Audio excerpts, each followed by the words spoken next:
There we go. We're finally live. You all have no clue what just happened there, but basically what a thing that normally takes about 2 seconds to happen and to go live took about 25 seconds there. So the three of us were just hanging around very awkwardly. Hopefully you didn't see that. How are we all? It's Monday morning and we are talking about Celtic on the Celtic Way with the morning briefing.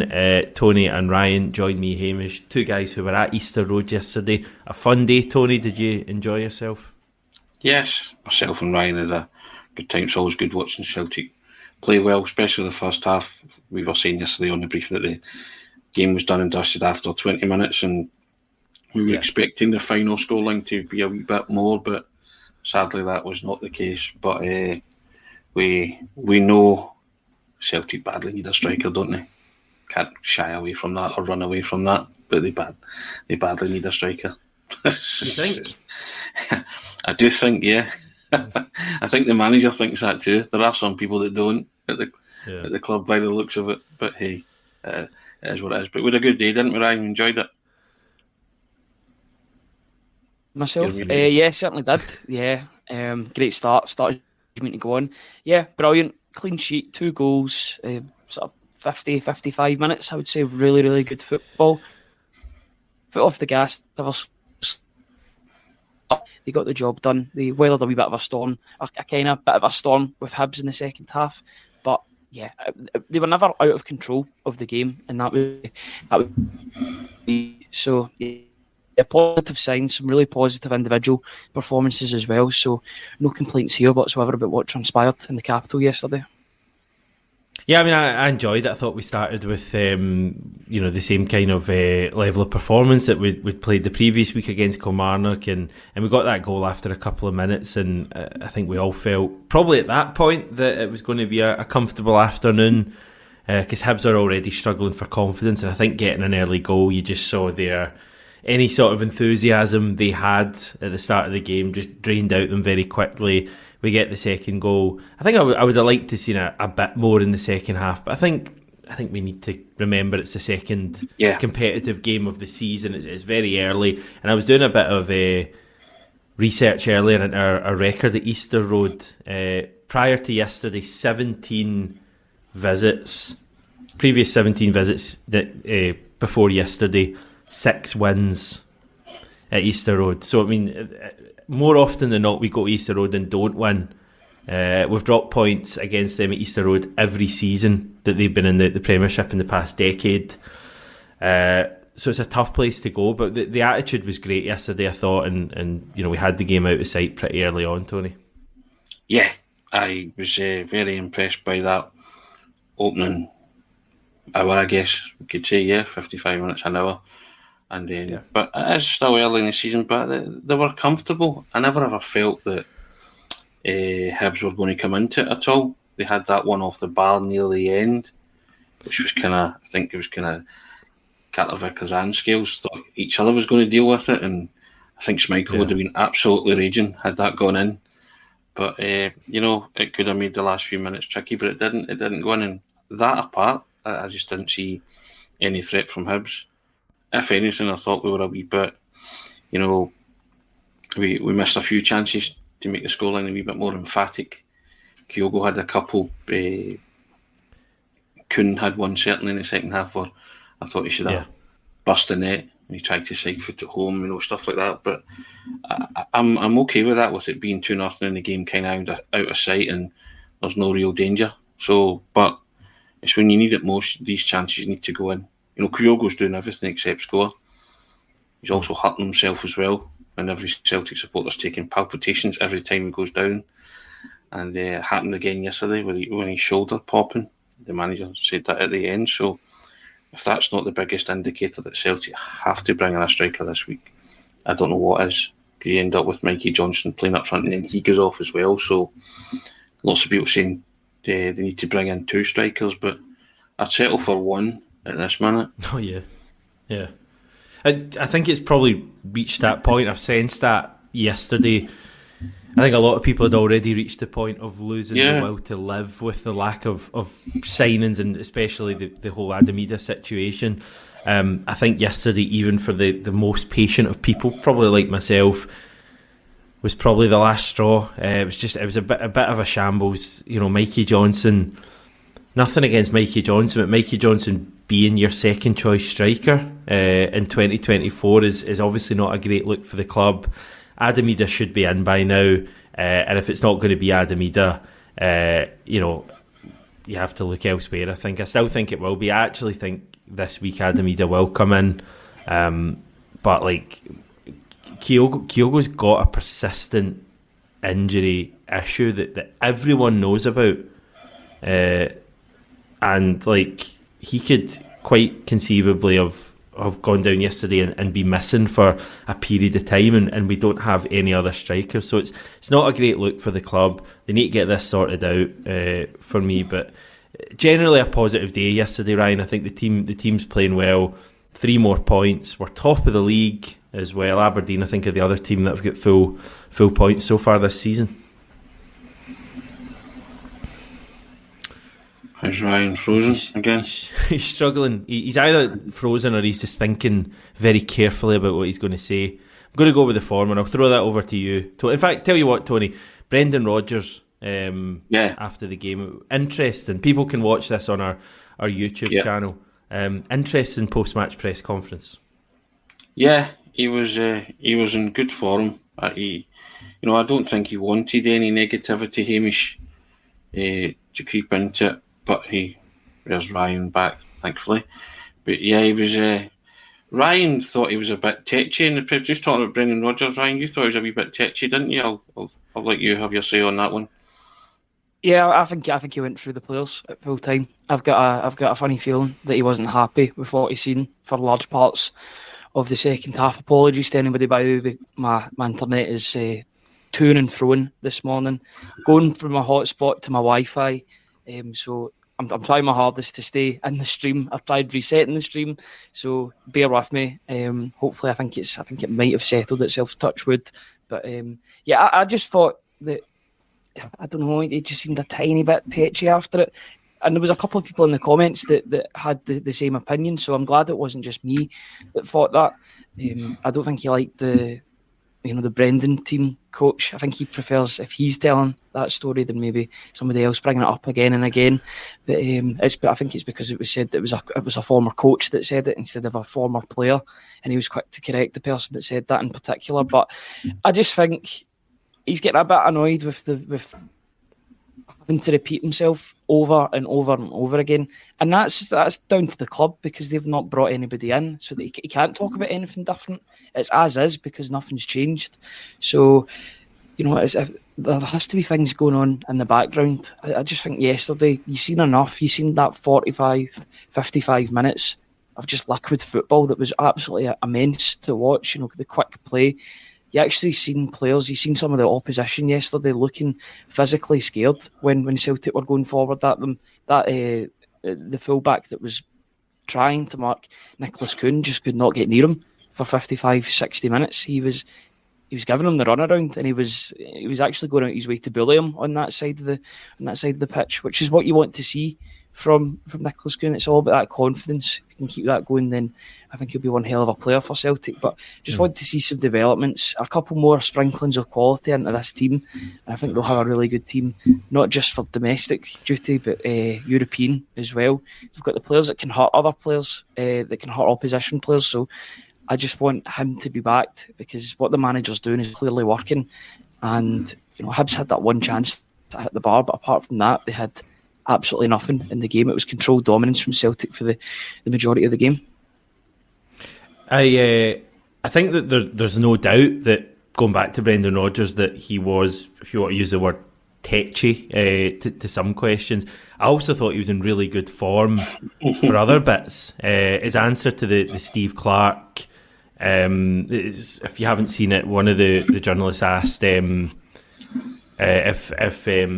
Brendan Rodgers felt for Steve Clarke at all, that he'd been there to witness McGregor score that goal, and he no longer has McGregor as a player for Scotland. And Rodgers basically looked at the journalist and kind of smiled and did go on to give a genuine answer after that. But I thought that was him in good form, and he made another comment about McGregor, I think, and it being good for Celtic and stuff like that. So I thought there's no doubt at parts that he was a little bit frustrated with the questions, but the question is what was frustrating him. Personally, I'm not sure it would have been the performance. I think it might just have been he might just be a bit fed up dealing with the media at the moment and having these same questions asked. And it's not even just Ida, it's Matt O'Reilly every single time. And I know people have got a job to do, but it doesn't make it any less probably frustrating for Brendan Rodgers just constantly having to field these questions. But you never know, there could be loads of stuff going on. But I thought it was a very interesting press conference. He also gave me a very good answer when I asked him about Kyogo. Yeah. The fact that he wasn't scoring, but he was contributing, and he broke it down, which I quite like. Really interesting. Like a detail, and I say in press conference situation after match like that, you want to learn something. I came away that I'd learned something about Kyogo. So, and because he said to me, "Don't blame him for not scoring," but that wasn't my point. My point was he had 2 really good games for Celtic at the start of the season, but he hasn't scored. And my point was, but at least he's contributing, and that's what the manager wants. If he's not scoring, there was people were putting up statistics last season that he'd touched the ball 4 times in the first half, stuff like that, and none of those touches were goals. But he was influenced. He's influenced to play both against Kilmarnock and Hibernian, and that was my point, that he doesn't need to score to have a good game. And he sort of broke it down for me, and he explained it. I think it explains a lot of what went on last season with him as well, when Brendan was instructing him what he wanted from him. So I quite liked that, and I guess it's like everything else. Brendan's not blind. He sees when Kyogo goes down as well. He's well aware of the fact that Celtic need reinforcements. Because he made a point also saying, again, I'm concentrating on the players that we have here at the minute, but I'm still hopeful of getting 1 or 2 in, and we'll deal with that as and when. So to me, I agree to the extent that there's only so many times you can say, I need more players, and there's only so many times you can talk about the likes of Adam Ida and Matt O'Reilly, because he's gave his answers on it, hasn't he? Yeah. The Kyogo answer was really interesting, and basically Brendan Rodgers' point was Kyogo has to learn to find space rather than just running in behind all the time. To be fair, I think he said it's something that Kyogo's now doing really well, but maybe last season struggled with that a bit. And basically, finding space can be either going towards the ball or in behind. So I think we're now seeing real variation in Kyogo's play. He's not going in behind every time. He's still doing it to great effect, like we saw for the first goal, but he's also going towards the ball, and he's really good at linking the play as well. I mean, Kyogo, a few people in the comments maybe saying Kyogo's struggling a little bit. I think Kyogo's been playing really, really well. He's just not scored the last couple of matches. But Brendan Rodgers said, I don't want him scoring. I don't need him to score 40 goals a season. He doesn't need that. That's not what Brendan Rodgers wants. I think he would settle for less goal output as long as he's maybe playing a role for the team. If he's getting that same goal total but in goal contributions instead, not just goals but goals and assists, then that's every bit as good. I was talking about that the other day, saying it doesn't matter if he's getting assists, then absolutely brilliant, because that ends an assist as a goal, because you're assisting somebody who will then put the finishing touch on it, and that's good because then he's contributing to the team in other ways. I like that. It's growth and evolution in his game, because he's not a young player.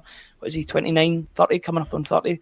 His game is evolving under Brendan Rodgers, and I've got no worries about him whatsoever. The only worry I've got is with his injury, with that shoulder, because as far as we know, in fact we all know, he's not had that shoulder surgery that Brendan Rodgers was talking about last summer in Japan.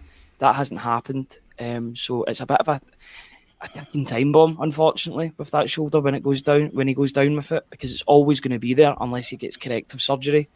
The problem with that is if he gets that, then he'll have a long time off the park, that could cost Celtic in the long run. So he's playing, he's dicing with danger. It's risky, but for the moment, if he can just pop it back into place, he's a bit of a freak of nature in that sense that he can just pop it back in and continue to play. But as long as he can deal with that and he's not in pain when he plays, and he can play freely in his own game, then I've got no issue with it. But I think maybe this summer could have been a moment. I know with the Adamida situation that maybe wasn't going to be the case and they needed to have Kyogo there. But if you had a 2-month period, Kyogo isn't exactly getting called up for Japan anymore. That would have been a great period to maybe get that done. Short-term pain for long-term gain for Celtic and everybody concerned with the club and his well-being. So it's one that they might need to look at down the line. But for the moment, if they can manage it and it's not debilitating them too much, then it's not really a problem. But it's always in the back of my head, and I always wonder why aren't more defenders testing his shoulder. I know it's not. I was talking about that yesterday in the post-match briefing. Defenders, they might see that as a sign of weakness and go for that and go for those big, aerial duels and try and clatter Kyogo in the process. But as of yet, we've not seen that. So fair enough. The defenders that he's coming up against. But there must be a reason he's not had shoulder surgery. Because we're all looking at it and going, it's very obvious. So obviously Kyogo and the Celtic medical team would be doing the same. Yeah. So I can only assume that he feels that he's okay and he doesn't necessarily need the shoulder surgery. As I understand it, this is something that he can obviously keep playing without having this surgery, but the issue might just continue to flare up from time to time. There has to have been discussions between the player and the medics and everybody, doing what's best for the player. So it does, on the outside looking in, it doesn't seem ideal because it keeps popping. But if it's manageable, and you'll be getting the best medical advice, so it can't be causing too much grief. But the optics don't look good on it, do they? That's the point that we're trying to make here. If he needs corrective surgery at some point, then it's going to have to happen. But maybe that involves a lengthier spell on the sidelines than Kyogo wants. And if it's manageable and the medical team say it's manageable, then it might not be ideal, but it's where we're at the minute. And it certainly has to be manageable just now because he's, again, going back to it, he's the only recognisable striker at the club. Dyson Maeda can play there. Mikey Johnson was put up there yesterday. So, and that's your damning indictment there of any signing policy. That Mikey Johnson was leading the line and then ended up getting injured himself. So, it's that to me is unfathomable. If Adamida is the one and only striker you've got and looked at, get him in. He has to come in. Yesterday reinforced that even more. What's it going to take? Is it going to take for Kyogo's shoulder to blow altogether? And him be missing for a lengthy period of time. You are walking a tightrope with that. I just hope he's not in any kind of pain, but it doesn't strike you that it's a comfortable situation for the player or the medical team to be in at this minute in time. Yeah, no, it's an interesting one that I think is just going to continue to be somewhere in the background, but it's less of an issue. Obviously, it's the same for Kyogo, but from a team point of view, it's less of an issue if we've got another striker there, and that's where the club are just at fault. For me, they need to get this striker thing sorted out. It's gone on long enough. Steve's a little concerned about Hatate yesterday. One excellent pass to Kyogo aside. Thought he was below par. I'm trying to think now, and I can't actually remember Hatate doing a great deal good or bad yesterday. Do either of you have any thoughts on Hatate's performance? I thought he was okay in the first half. Faded in the second half, but I don't think he was the only one that faded. The thing is, if he's not on the ball and dictating the play, then it can look like he's off par because he's not influencing the game whatsoever. He's not the best presser when he's off the ball. He's not it's not as if he's Matt O'Reilly and he'll be able to chase 40 yards to get a ball. Or Callum McGregor for that matter. There was a great run yesterday that he sprinted back 30-40 yards when it looked as if he'd lost it. Chasing lost causes, that's exactly what you want to see in this Celtic team. That bodes well for the future, that they're making these runs and wanting to get the ball back even when they've been dispossessed or when the opponents are attacking. I didn't think he was great, but I don't think he was dreadful either. The first 15-20 minutes it looked as if he was really up for it, finding those pockets and making some nice passes. But you get the good and the bad with Hatate, and I think Brendan Rodgers wants to make that more consistent in his game. I think that's one of his biggest challenges, is to make sure that he's dropping a 7 or an 8 out of 10 every single game, whilst keeping that risk element, because he says he doesn't want to take that out of Hatate's game. That's his strength, trying to break the lines with those cutting passes, the things that we know that he's good at, but keeping that more consistent and not putting the team under any stress or trouble when he does lose the ball. I thought he was okay yesterday, but he's definitely got a better performance in him, and I'm hoping that he can bring that next week. He was so good last week against Kilmarnock, so I would expect him to do the same against Hibs on Sunday. I thought it was the Hatate of old yesterday. He dwelt on the ball a lot, and he's covering back. He didn't cover himself in glory with his backtracking. I think he's because he got caught in the ball a lot and dwelt on it a bit. I think he took the huff with himself more than anything else, and tried to play himself out of it and through it, but just wasn't his day yesterday. He wasn't noticeable as he was against Kilmarnock, and as I say, I think that's one of Brendan Rodgers' bugbears, isn't it? About Hatate, you see his game went to pieces yesterday, but he just wasn't as dominant as he was against Kilmarnock, and I think he beats himself up about that. He's his own harshest critic, and he forgets that. I think he forgets that it's a team game. You have to do your bit for the team. It's not about you in terms of that. If I'm having a bad game, then toys out the pram stuff. So I was just my own thoughts on him yesterday.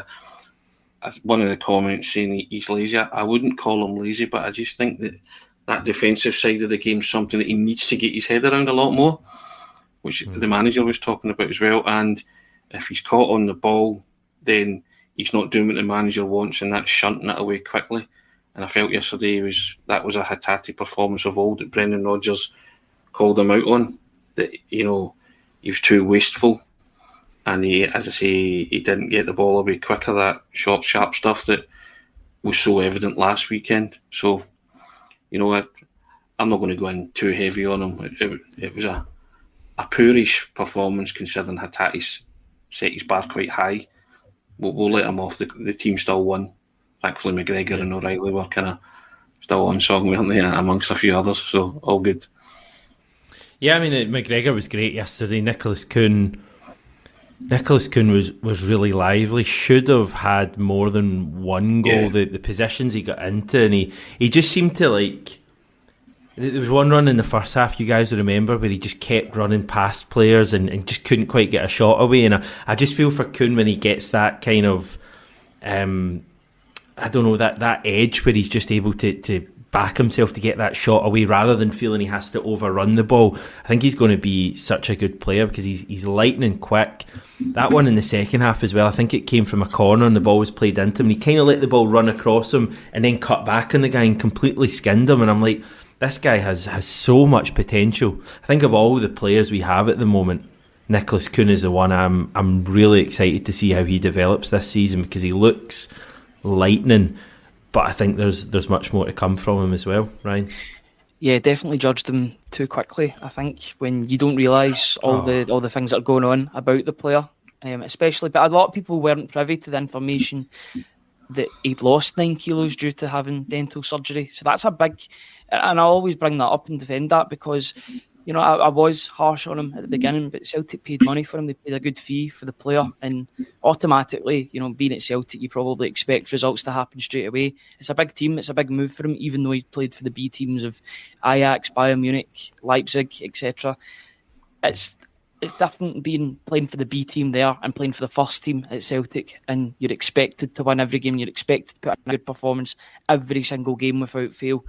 We did see glimpses in the second half of last season, like against Livingston, the goal against Aberdeen, the assist against Aberdeen on his debut as well. But I just seen yesterday was more complete. It was a more complete performance. Yeah. If he can learn when to offload the ball and when to pass to his opponents, just give that ball. If you beat 2 or 3 players, I understood it the first time as to why he took a shot, and I think it was blocked by the Hibs defender. But he did it twice, and I was like, one time is okay, but twice you need to learn how to pass your ball to the opponent, because you've dragged 2 or 3 people out of position. There's going to be somebody else that isn't getting marked. that was the reason why Callum McGregor scored that goal, because they were all pressing tight to Kuhn. Kuhn could then offload it to his captain, and he was free at the edge of the box. Just so happens he had an absolute screamer in his locker that he brought out to play yesterday. But yeah, in terms of like the basics, Kuhn's got it. You can see that he's got it. You can see he's a football player, and he's an exciting player to watch. And he causes defenders nightmares because they have to mark him. So if they go and do a double team on him, it means someone else is going to be free. If they can switch that ball out to maybe James Forrest or Daizen Maeda, they're going to have a clear run at it, or a midfielder's going to have a clear run at goal. That's what happened yesterday. He's causing problems even when he's not, taking a shot at goal or anything. If he's passing the ball out, then he's giving it to somebody that has a better opportunity. So if his decision making improves ever so slightly, there's no limit to what he can achieve this season, because I think he's got it physically. He's definitely got the mental side of the game too. It's just all about that decision making. Once he gets that sorted, I think he'll be absolutely fine. I think he's one of the first names in the team sheet at the moment. Made the point yesterday, Hamish, that first goal, he starts it and finishes it. Yeah, I noticed that his ball through to Kyogo, and he kept running. And if the truth be told, and I was saying on the aftermatch show, Kyogo should have actually played him in. Yeah. But I can understand where Kyogo's coming from. He's a striker, he wants a shot at goal, he can get a shot at goal. But sometimes you need to look up, because Kuhn was in the clear, and but he didn't stand and say me and think that's a great pass. He was in there sprinting, thinking, can I get on the end of this? What's going to how's this going to develop? And Rodgers spoke about that he said to you wingers, you need goals and assists. And Kuhn timed his run to perfection, tap in, simple, easy goal, but it's an easy goal because he's in the position to get the ball off first. When he squares it up and looks across, he's running in, and that's what I admired about Kuhn yesterday. That first goal, he starts it and he finishes it, and he didn't take the huff that Kyogo didn't play him in. Lots of players would have flung their, hands up in the air and just gave up on it. No, he didn't. He was, professional to last and thought, right, okay, see how this develops. Bang, 1-0, 3 minutes, excellent, and a good attitude. That's knowledge. That's learning, that's evolving, that's developing, that's listening to your manager.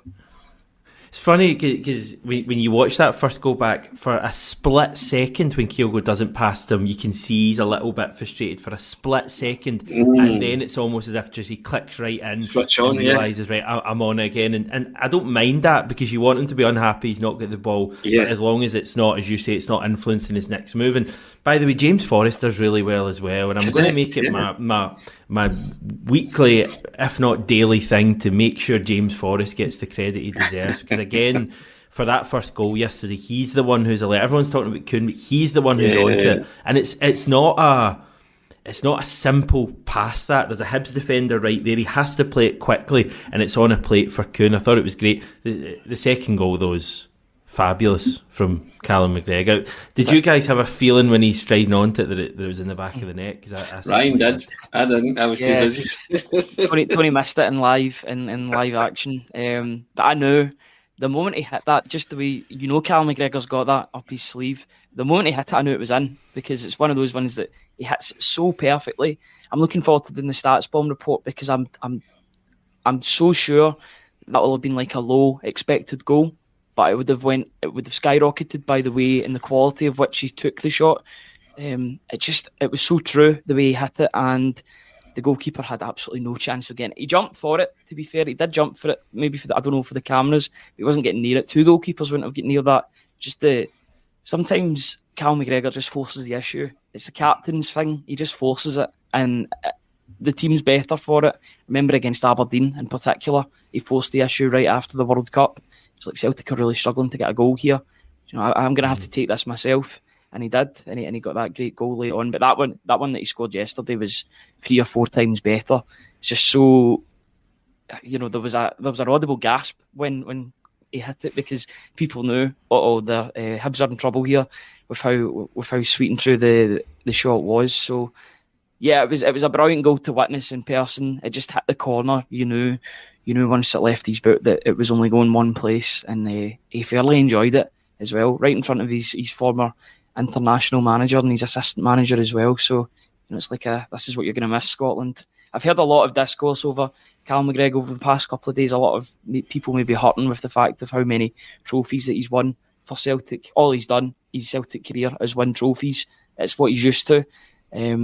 People complaining that he's a crab and he plays sideways. I think some of Scotland's best performances have been down to Cal McGregor, and he's one of these players that you'll miss when he's gone. I think Scotland will miss him in that midfield because he was ever present. He was always playing for Scotland. It's one of those ones that be careful what you wish for, as Brendan Rodgers said a couple of years ago. Yeah, I think someone from Kuhn. Sorry, on you go, Names. No, you go quickly because I want to move on after that. Nice wee shunt from Kuhn to him, and goal of the season already. It's going to take something to top it, isn't it? Who's going to beat that? It's an absolute howitzer. It's a beauty that I didn't see in real time. There you go. Cracking goal. Cracking goal. Someone was asking about possession stats from yesterday. We had 74% possession yesterday. We had 82% the previous week.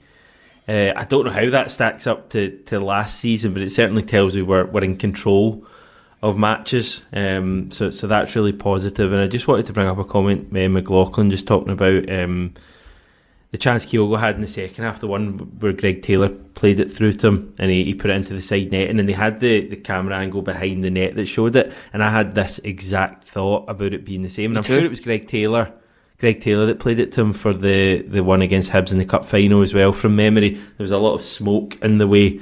I think Hibs had just scored prior to that, so their fans had let off a lot of pyro, but it was very similar to that. But Kyogo's an interesting one because Brendan Rodgers clearly has him doing different things, and I think there's real signs that he's adapting, and I think Brendan Rodgers is happy about that. Anything else post match yesterday that caught you guys' fancy? I enjoyed, even though I don't think he's had a save to make in his Celtic career professionally or in competitive action. He's had a couple of team shots that went his way against Kilmarnock, but nothing of note. But I still did love the fact that Kasper Schmeichel was loving it at the end. I can see what's going on in his head. He's like, I don't want to do it too early because this is what Joe Hart did. But he wants to endear himself to the supporters, and I like that. I'm looking forward to if he already has. If he gets a derby win over Rangers, to see what he'll do, because I think that's when you'll really see the character of Kasper Schmeichel really coming out to play. I just like him. I don't have any worries about him with the ball at his feet, and that's great. I did to an extent with Joe Hart, unfortunately, just because he wasn't used to that in his game. That was the reason why he kind of ended up at Celtic, because maybe his passing accuracy wasn't as good. Kasper Schmeichel has adapted over his career because he wasn't good at it early on. I think he's worked on it, and you can see that. You can see the difference. I'm comfortable when he's in goals, and I like that he's quite vocal with the players as well. He's not afraid. The fact that he's only been at the club a little over a month, or maybe even just under a month. It's coming up on a month since he joined the club, but he's already wanting to bark out instructions at his defenders and midfielders. In fact, he was berating Matt O'Reilly as well last week. Was a great sign too. Even though they're international teammates, he's not afraid to give it to him if he's not performing to the standard that he wants. He's just another leader in the dressing room, and it's absolutely great to see. And you can see why Brendan Rodgers was so keen to bring him in. Will he have a save to make this week, though? That's the question. I must say, as great as it is to be Celtic and absolutely dominating, it's a bit of an indictment on two teams in the Scottish Premiership that he's played 2 matches so far and actually hasn't had a proper save to make where he's had to actually extend himself. I think he maybe had 1 save against Kilmarnock last week that was straight at him, a volley, but he'll be wondering when his actual work kicks in, I guess, and when he actually has to do something. Don't worry, Hamish, it's in the post. There will be a day when he'll Champions be League. As busy as it. So, yeah, maybe in a couple of weeks against your rival, so as long as he's ready, I'm sure he will be. But yeah, I don't mind him not having any saves to make against the likes of Kilmarnock and Hibernian, but I think he just... I did say I hope his teammates are taking him aside and saying it's not always like this. You will be busy. Trust me, against someone, so just be ready when that comes along. But yeah, you can't really judge him on anything, can you? Apart from his ball distribution at the minute, because he genuinely has had not a lot to do. So, but that looks the part, and he was getting into it with the celebrations at the end, wasn't he, and stuff like that. So he certainly ingratiated himself in the dressing room, and he looks like he's enjoying it and already. And long may that continue. But I'm sure he will be ready when he's called upon, and that's that'll be the hallmark of a class goalkeeper, which we all think he is. Yeah. You can see why Joe Hart and Kasper Schmeichel have been good friends for a long, long time, because they do the same things at the end of the games. Kasper Schmeichel was talking to the opposition goalkeeper. That's the reason why he's himself rather than with the rest of his teammates, because he was talking to Hibs' goalkeeper for a good 5 minutes after the game, then went over to the crowd. It wasn't as if he was timing it to just get the adulation from the fans himself. He was genuinely interested in his opponent and talking to him. Just one more question, just to sort of pose to the two of you. Do you think he'll be playing next Sunday? Because I think we'll find out the answer to what Sinisalo's role is in this team. Be interesting to see if Brendan Rodgers trusts him with League Cup and Scottish Cup games. Could be an opportunity, especially at home. Yeah, it's an interesting one, actually. I did think about that a few days ago. I thought, we're coming up to the League Cup. What will he do? Who knows? I would be happy to give Sinisalo a go in that game. Chances are he won't have a great deal to do, but even if he does, that's no bad thing. So, I'd go Sinisalo personally. Yeah, I would go Sinisalo. You want to see the two of them, don't you? You want to see how the understudy performs under pressure as well, and that'll be a pressure game per se. I think you'll see a different Hibs approach too, but in terms of continuity, maybe the manager might want continuity. That was the same starting 11 he started yesterday, he did, which he's not had the luxury of for a long time, so you don't know what will go through his head. But I think in an ideal world you would want to see Sinisalo, but my first thought would be, Sinisalo, but if he plays Schmeichel, I'm not too perturbed with that either. No, not what at he's all. trying to do in terms of continuity, so that's fair enough. He did say before the game at the weekend, at this point of the season where we've only got the weekend fixtures, you won't see many changes. I think he said until the next international break or whenever the Champions League starts. So it may be that we don't actually... I wouldn't be totally surprised if we don't see changes this weekend and Schmeichel's in, and then it might be when the Champions League stuff starts, maybe Sinisalo would come in for the odd league game after a Champions League match. I wouldn't be against that either. So I think we're going to see Sinisalo play a handful of games this season. We'll just need to wait and see exactly when that is, but only the manager will know that. But I think there's a plan for Sinisalo for the future, so I'd be surprised if we didn't see him play some games. It could be Scott Bain though, you never know, guys. I'm kind of joking there, but you also never really know. Right, I'm happy to leave it there unless there's anything else you guys want to say. No, just happy days. Let's get some signings through though. Simple as That's that. all I want, really. Let's get some signings. Yeah, it's honestly just as simple as that. There needs to be signings this week, and I'll go as far to say, like, Miovski's done. He's going to Girona. It's got to be Adamida. Thank all the eggs God, are in the one. I know. It's people. We no longer need to talk about Bojan Miovski. He's not going his way to Girona. Great move, by the way. Might come up against him in the Champions League. We know how that story ends, don't we? Adamida. I think we've come too far for it not to be Adamida. The club need to make that happen this week. Yeah, and if it's not going to happen this week, we need to somehow look in our drawer of potential forward candidates and find someone else, because we can't be going into this weekend, or certainly the St Mirren game, with one forward. The club need to make that happen. I'd say this weekend, Hamish. Although you're contemplating getting into the St Mirren game with one forward, that has to be this week. That yesterday should be enough to jolt you into some sort of action. When Kyogo and Mikey Johnson both got hurt, that's it. That's enough. It should be enough to signal some intent here in terms of the striker role. Just get him in, stop mucking about, and just get that, conclude that piece of business. Yeah. Okay, guys. Thank you everyone for chatting away as always. Enjoy the rest of your Monday. We'll catch up with you again this time tomorrow.